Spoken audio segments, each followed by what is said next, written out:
আল্লাহ রাব্বুল আলামিন কোরআনে কারীমের মধ্যে পরিষ্কার করে বলেছেন, লাতাজিদান্না শাদ্দান নাসি আদাওয়াতান লিল্লাযীনা আমানুল ইয়াহুদা ওয়াল্লাযীনা আশরাকু।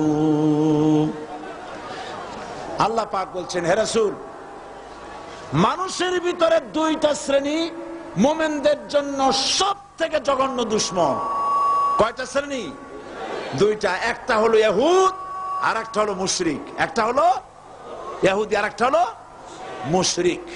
এটা হলো তোমাদের দুশমন। আর আজ আমাদের দেশে, পৃথিবীর বিভিন্ন দেশে মুসলমানেরা মুশরিকদের সঙ্গে সম্প্রীতি বাড়াচ্ছে, মুসলমানদের সাথে শত্রুতা বাড়াচ্ছে। আজ আমার দেশে পূজা পার্বণে বাধা নাই।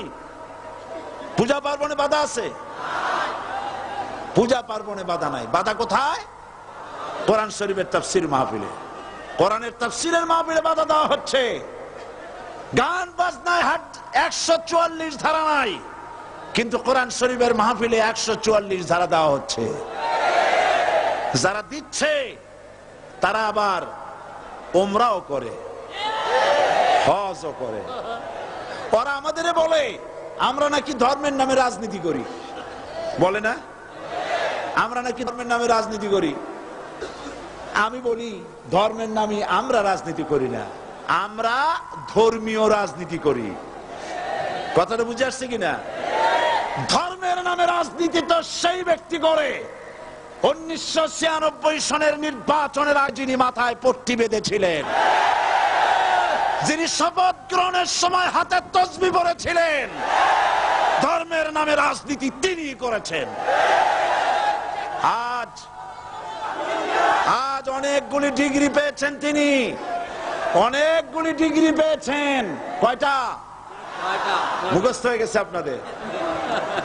শকুনেরা, শকুন যদি গরুর গোশত কিনে খাওয়া লাগতো, 80 টাকা কেজি দরে শকুনে এত গোশত কিনা খাইতে পারতো না।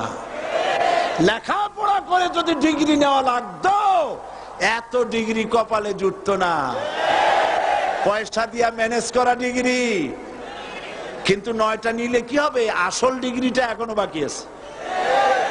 আসল ডিগ্রি কোনটা?